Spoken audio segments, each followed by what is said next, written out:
Okay, guys, last one. Remember, you have time to do this. You have like 3 days. Take your time. Don't stress about this. There's a lot in each of these. So in this one, they have a circle and a line, and they're trying to find the 2 points where they intersect. This is solving a system of equations. I feel like each of these examples is asking you to remember something from last year or from like way earlier in this year and then apply it to something even more complex. But at least you see that there is purpose to what you've learned before. So one option is to graph, but graphing is never really nice for systems unless someone intentionally writes it to be nice. Because if you notice here where this is the equation of the circle, x squared plus y squared equals 4, and the line is y equals x. And when I graph those two together, the intersection points of the circle and the line are not nice points. They're not meeting at an integer spot. So we're going to substitute to solve this system.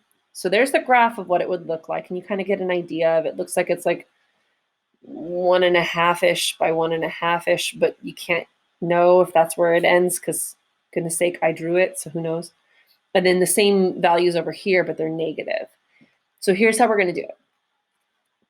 We're just going to take the equations themselves and not graph them. In fact, I would recommend, unless it tells you to graph them, don't. It's work that doesn't need to be done. And then we have y equals x.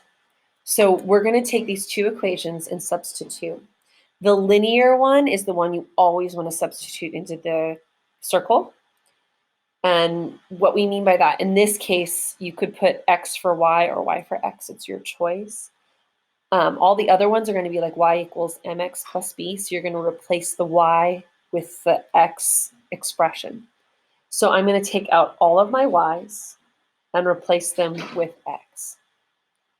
So I get x squared plus x squared equals 4. Look at that and make sure that that makes sense to you. If you need to pause the screen and stare at that for a while for your brain to catch up, do it, because you don't want me to go ahead of where your brain is. You'll get lost. So make sure each step makes sense. Okay, now what I'm going to do is try to solve for x, because when we have a system of equations, we substitute one equation into the other, so we have one variable, and then we solve for that variable. That's the next piece. So I have an x squared plus another x squared, that is 2x squared equals 4. Question to ask yourself, why is this 2x squared and not x to the 4th?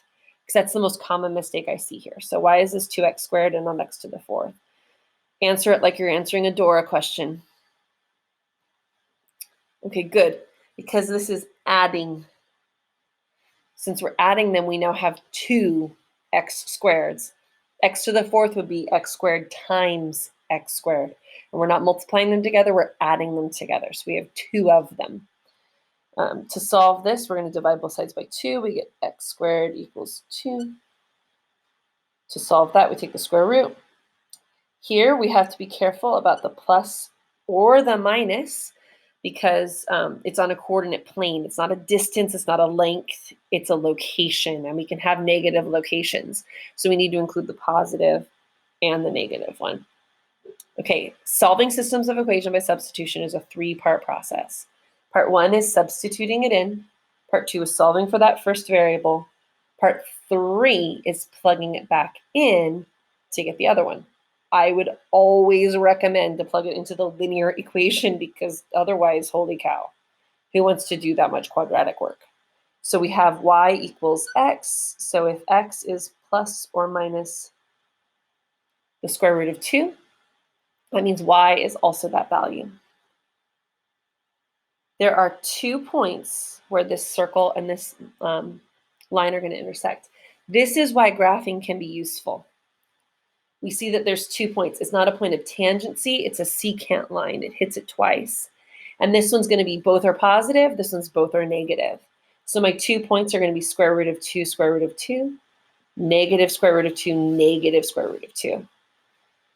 And if you remember, the square root of 2 is close to 1.5, so that visually that matches what our graph was, like almost 1.5. So these are our 2 intersection points.